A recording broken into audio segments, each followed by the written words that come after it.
Bonjour à tous, c'est Simon Bernard, président et cofondateur de Plastic Odyssey. Je suis en ce moment même à bord du navire d'exploration et je voulais vous montrer un petit peu ce qu'on faisait ici. Et puis d'abord vous montrer une partie de l'équipe.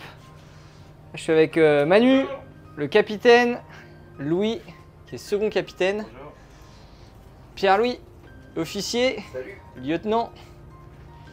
On a une partie de l'équipe machine aussi ici. Je vais sortir pour faire une petite présentation du bateau. Je présente Simon, chef Salut. mécanicien, et Antonin, le second mécanicien. Kenavo. Donc on a une bonne équipe en ce moment à bord. On est au Brésil, à Recife exactement. Et donc c'est une étape importante de l'expédition qui a commencé en octobre dernier. On est parti de Marseille, on a fait une première tournée en Méditerranée, en Afrique de l'Ouest, et donc là on vient de traverser l'Atlantique après une escale au Cap-Vert. Donc là on termine l'escale au Brésil, on part mercredi, après-demain on part pour la Guyane, donc on va remonter en Amérique centrale avant d'enchaîner sur le Pacifique et ensuite l'Asie du Sud-Est. Alors à bord de ce navire, c'est un ancien navire de recherche océanographique qui fait 40 mètres et donc qui embarque des systèmes de recyclage du plastique. Je vais vous faire une petite visite. Alors l'objectif qu'on a avec ce navire, c'est de pouvoir installer des micro-usines de recyclage partout dans le monde pour faire en sorte que le plastique soit non plus jeté à la mer mais recyclé. Alors ça c'est le premier système, c'est le système de pyrolyse plastique qui permet de transformer les déchets pour en faire du carburant, du diesel et de l'essence qu'on vient ensuite utiliser dans un groupe électrogène pour avoir accès à l'énergie à bord. Alors je vous présente une partie de l'équipe. On a Yvou, le Bosco et Patrick qui est en train d'entretenir le navire et occupé. Et donc ça c'est le pont supérieur. Et donc au pont inférieur, on a plusieurs machines. Ça c'est vraiment l'atelier de recyclage. C'est ici qu'on fait les expérimentations pour transformer les déchets. Alors en général, ce qu'on fait, c'est qu'on récupère des déchets. Donc ça c'est des déchets de la ville de Recife. Et ensuite, on va les transformer. Alors pour ça, on a un broyeur. Ça nous permet de passer du déchet aux copeaux de plastique. Donc ces copeaux, on va d'abord les laver. Là, on a un bac de lavage qui nous permet de laver les déchets. Ensuite, on va les sécher avec cette centrifugeuse. Ça nous permet d'avoir des copeaux qui sont donc propres et secs. Et ensuite, on va les transformer. Alors pour ça, on a plusieurs machines. On a ici une extrudeuse qui nous permet de faire chauffer le plastique. Et derrière, on va pouvoir mouler cette pâte pour en faire plusieurs choses. Alors là, il y a quelques exemples. On a par exemple ce pavé qui peut servir à faire des trottoirs. On peut aussi faire des tuiles pour les toits des maisons. Et on peut faire des matériaux de construction. Donc ça, c'est une planche par exemple qui peut remplacer le bois. Pour faire différentes choses, pour faire des palettes de transport, comme ici. Mais on peut imaginer faire des terrasses, tout un certain nombre de produits finis. L'objectif à chaque fois, c'est de faire en sorte que ces déchets-là se transforment directement en une ressource locale pour les populations et donc qu'ils soient collectés plutôt que d'être jetés dans l'océan. Donc ça, c'est pour toute la partie atelier de recyclage.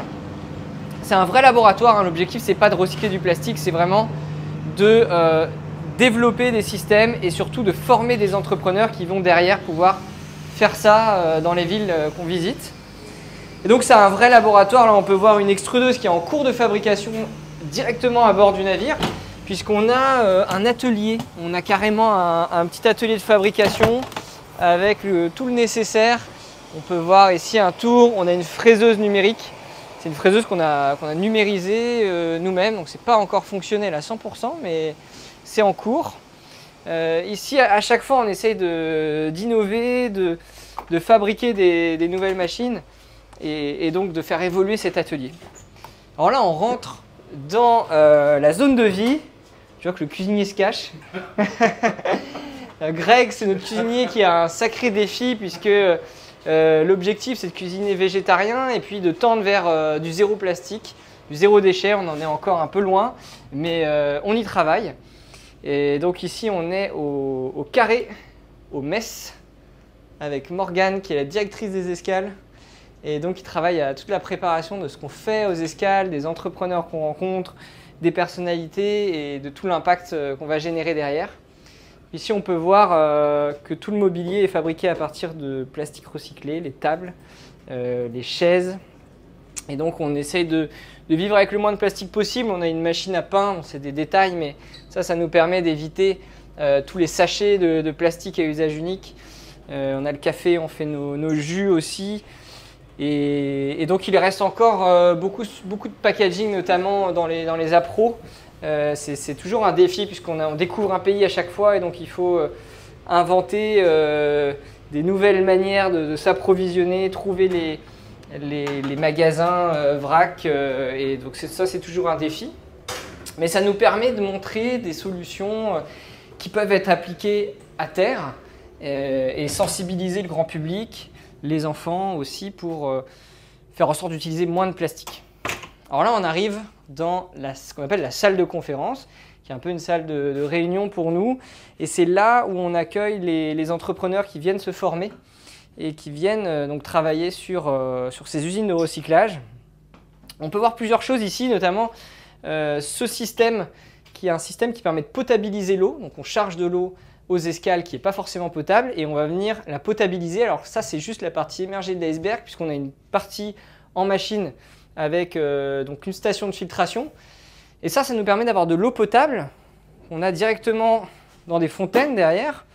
Ça nous a fait économiser quasiment 5000 bouteilles d'eau depuis 6 mois, depuis le début de l'expédition. Donc ça nous permet vraiment d'avoir un gros impact et de réduire énormément la quantité de bouteilles plastiques qu'on consomme. On n'en a plus à bord. Et puis je vais vous montrer... Je peux vous montrer la machine du Plastic Odyssey. Alors c'est un vieux navire, puisque c'est un navire qui a 45 ans et qui a été complètement transformé, refité. On a aussi Ramsès. Ramsès c'est le chat du navire, il est monté à bord en Égypte et on l'a gardé, maintenant il a ses papiers. Et ça permet de rajouter c'est un membre d'équipage qui permet de rajouter une petite touche de sympathie à ce bateau. Alors là, vous allez voir que c'est une machine à l'ancienne. Comme je vous disais, on a le système Innovaya. Ça, c'est la centrale de potabilisation de l'eau. Donc on charge l'eau dans les ballasts et ensuite elle est filtrée une première fois avant d'être filtrée au-dessus et d'être bue par l'équipage. On a ensuite deux petits moteurs Volvo Pinta de 500 chevaux, donc c'est des tout petits moteurs. Ça consomme pas, mais ça avance pas très vite non plus. C'est suffisant pour ce qu'on veut faire parce qu'on n'a pas d'impératif commercial. Les escales sont plutôt longues, on a des escales de 3 semaines. Et donc ça nous permet vraiment de rencontrer des gens incroyables et d'avoir un impact sur la pollution. Je ne vais pas déranger le second, je vais ressortir du PC machine. Non mais prends ton temps, tu es toujours le bienvenu en machine.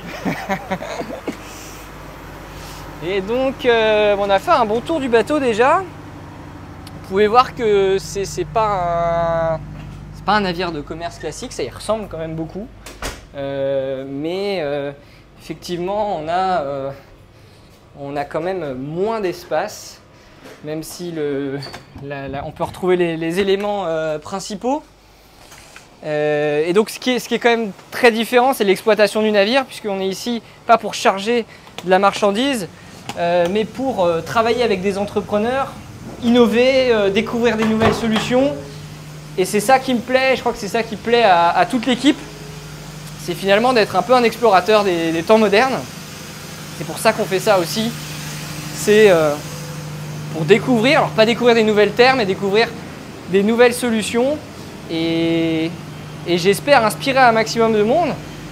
les générations futures pour inventer des solutions, réduire l'impact du monde maritime et plus globalement pouvoir protéger nos océans qui sont quand même aujourd'hui bien pollués. Je vais vous montrer juste un petit détail ici. C'est juste un peu plus loin. C'est la quantité de plastique qu'on retrouve ici dans le port, juste à côté du navire. C'est vraiment impressionnant. Et ça, c'est vraiment une toute petite partie de ce qu'on peut voir.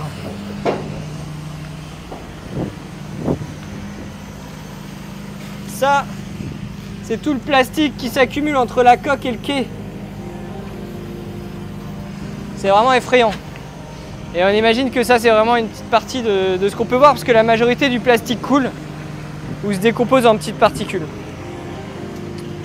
On espère vous voir bientôt, quand on sera de retour en France, et pouvoir vous partager toutes les découvertes et toutes les initiatives qu'on a pu découvrir autour du monde.